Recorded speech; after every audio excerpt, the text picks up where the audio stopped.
Bueno, y pese a la pandemia, algunos gremios proyectan crecimiento económico este año. El comercio y la construcción liderarían esta alza. Sin embargo, esta se vería estancada si hay algunas medidas que se van aplicando. Por ejemplo, dicen los gremios, este cortocircuito epidémico planteado por el Colegio Médico. ¿Hay alternativas? Lo analizamos hasta ahora con George Leber, gerente de estudios de la Cámara de Comercio de Santiago. George, ¿cómo estás? Muy buenos días.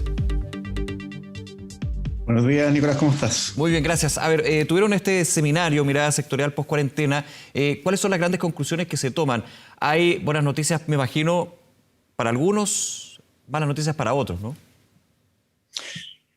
Bueno, sí, efectivamente. En general lo que vemos es una recuperación que relativamente en sincronía para varios sectores que comienza durante la última parte del año pasado.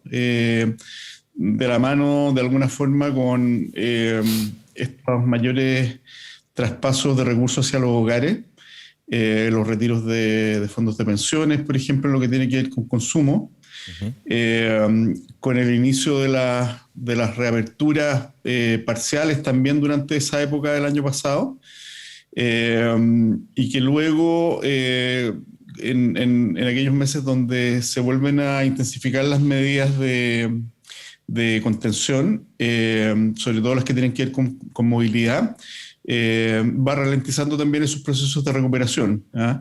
Pero hay sectores que básicamente han tenido caídas muy violentas que no han sido parte de esos modelos de reapertura. Hay algunos, sobre todo en el área de los servicios presenciales, por ejemplo, todo lo que tiene que ver con cultura, servicios artísticos, entretención, y otras actividades que requieren presencialidad, y que requieren alguna forma de reunión de personas, ¿no es cierto? Todas esas actividades cayeron a un pozo profundo, del cual ni siquiera en los meses de recuperación, y aquí incluyo al turismo también, por ejemplo, sí, han podido ir levantando cabeza.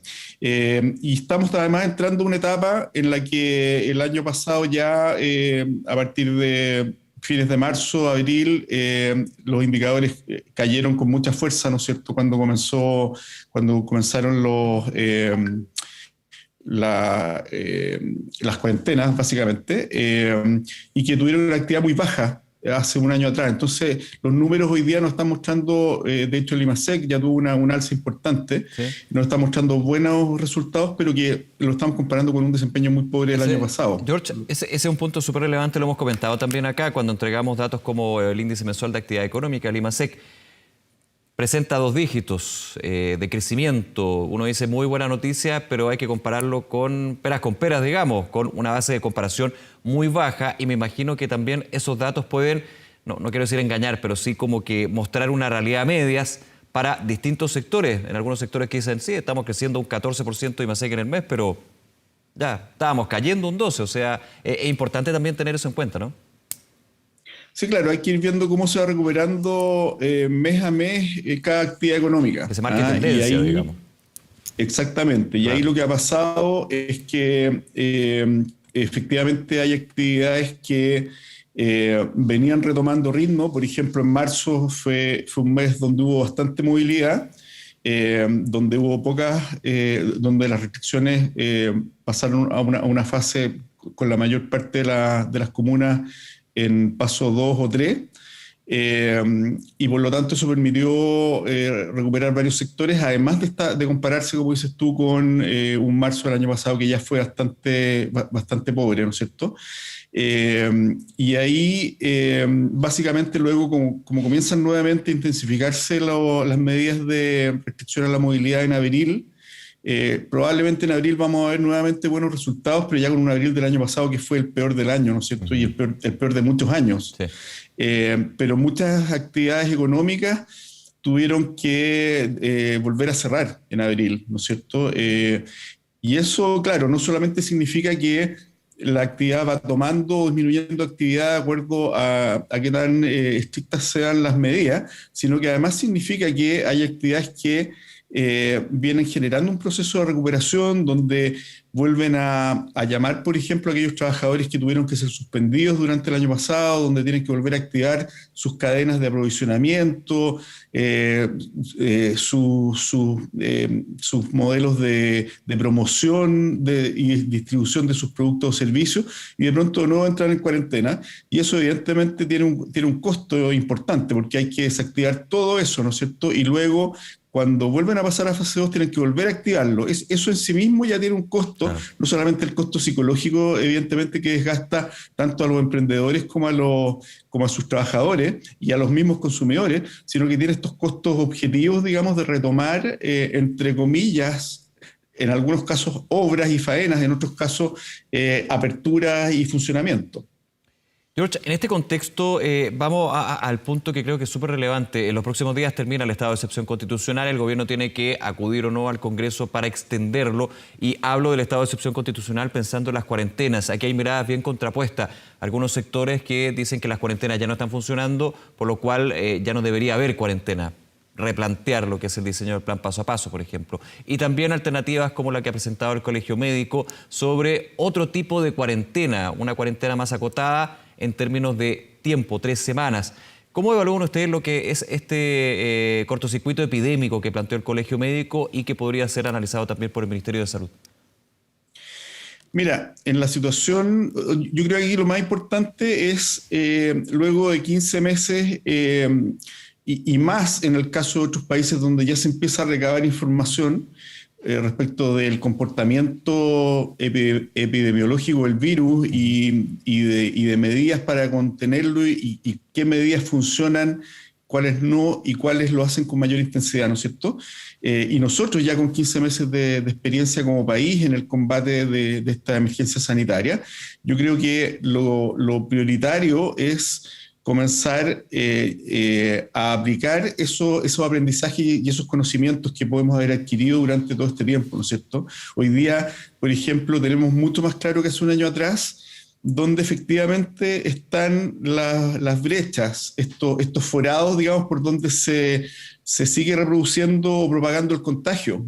Eso es algo que hace un año atrás no lo sabíamos, ¿verdad? Claro. Lo único que sabíamos es que había que evitar el contacto físico, y la forma más evidente de hacerlo, como ocurre en general, ¿no es cierto?, a nivel mundial, es a través de restricciones de movilidad, de evitar formalmente la mayor cantidad de contactos posible, ¿no es cierto? Ahora, pasado este tiempo y adquiría la experiencia ya sabiendo dónde ocurren, digamos, la mayor parte de estas brechas o de estos vectores de contagio, lo que nosotros pensamos es que se debiera aplicar de forma mucho más activa y evidente ese aprendizaje, ¿no es cierto? Por ejemplo, cómo lograr enfrentar el riesgo del contagio por actividades sociales que muchas veces ni siquiera cumplen protocolos básicos, es decir, reuniones de personas sin distanciamiento, sin mascarilla, sin precauciones de ningún tipo, sin ventilación, etcétera. Entonces, lo que nosotros pensamos es que las medidas debieran apuntar hacia aplicar esta experiencia. Por ejemplo, ya sabemos a ciencia cierta, hay suficiente evidencia, digamos, que demuestra que gran parte de los contagios ocurren por transmisión aérea, ¿verdad? Sí. Y eso normalmente está asociado a falta de distanciamiento, a falta de mascarilla o a falta de ventilación, ¿verdad? Ese tipo de norma, por ejemplo, debiera ser parte importante de la estrategia. Lo que propone el Colmed, yo creo que tiene como dos facetas. Por una parte, yo creo que es destacable el hecho de que se hace un esfuerzo serio por acumular mucha evidencia recogida, la mayor parte de ella científica, durante este tiempo, y tratar de apuntar hacia estrategias que han demostrado algún impacto. En el caso concreto de hoy, y ahí está la segunda parte, nuestra visión es que un cortocircuito de esas características garantiza una destrucción de más puestos de trabajo, de supervivencia de empresas que están en situación crítica hoy día y de caída en la actividad, eso no cabe duda. O sea, sabemos que cuando se limita la movilidad eso ocurre, pero por otro lado no tiene capacidad para garantizar el control pandémico, y simplemente porque estamos en un punto en el cual sabemos que hay brechas en las cuales no se respeta este tipo de medidas. Lamentablemente no se ha logrado transmitir a toda la población la responsabilidad necesaria del autocuidado, ¿no es cierto? Sí. Y el respeto hacia el resto de las personas que podemos poner en riesgo de contagio.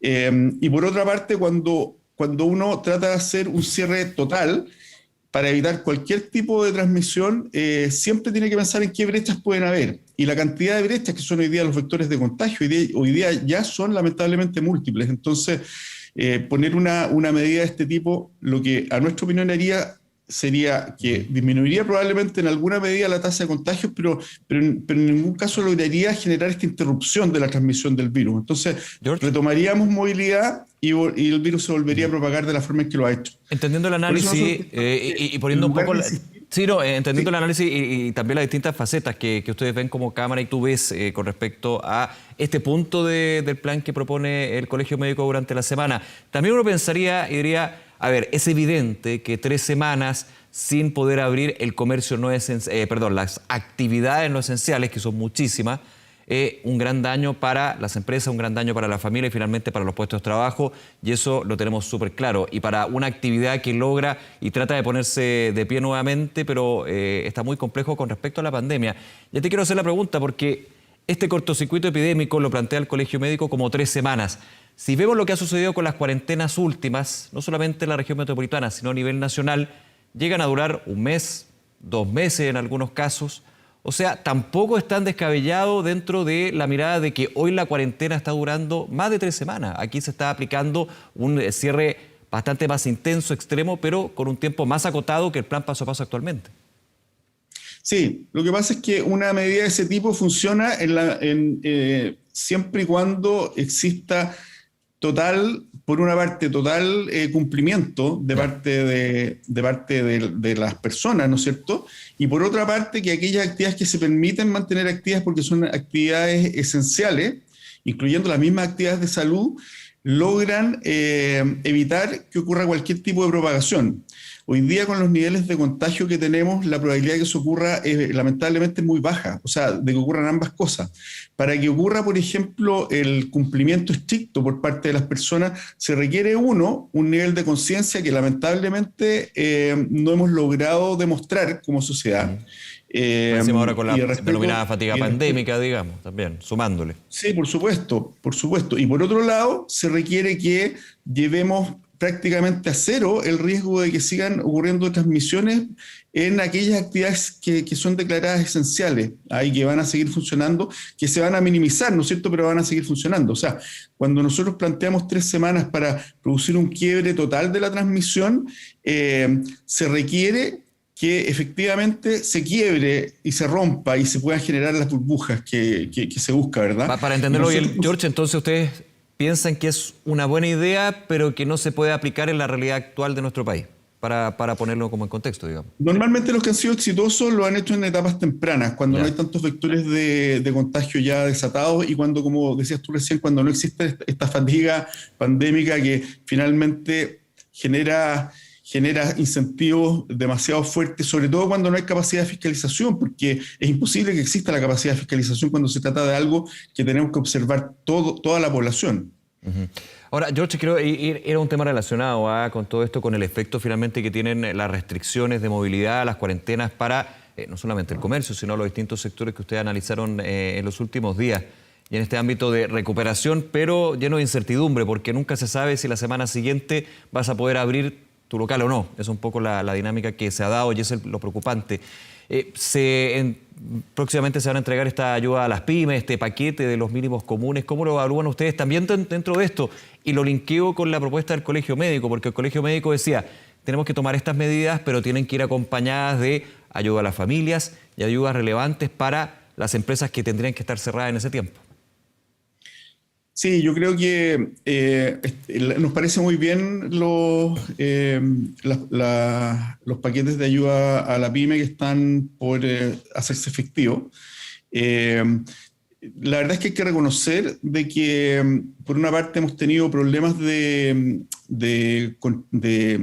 logro de efectividad de las medidas sanitarias, pero por otra parte también se ha desplegado un esfuerzo fiscal y un esfuerzo política pública importante, tanto de apoyo a los ingresos de los hogares como de apoyo a la viabilidad de las empresas. Yo creo que lo que se requiere ahora es mejorar la focalización de esos esfuerzos, ¿ah?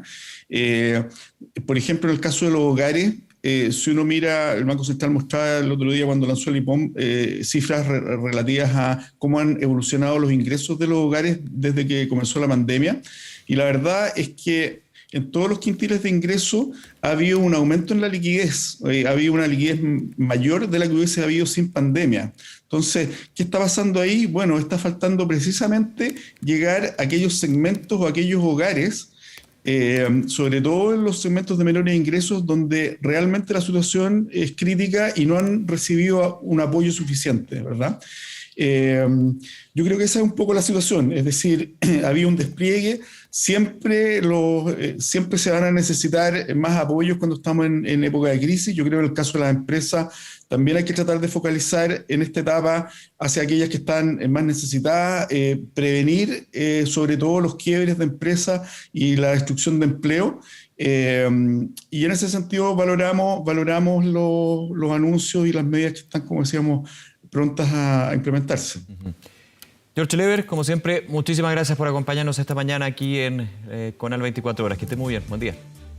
Buen día, Nicolás. Muchas gracias. Nos vemos. Un abrazo.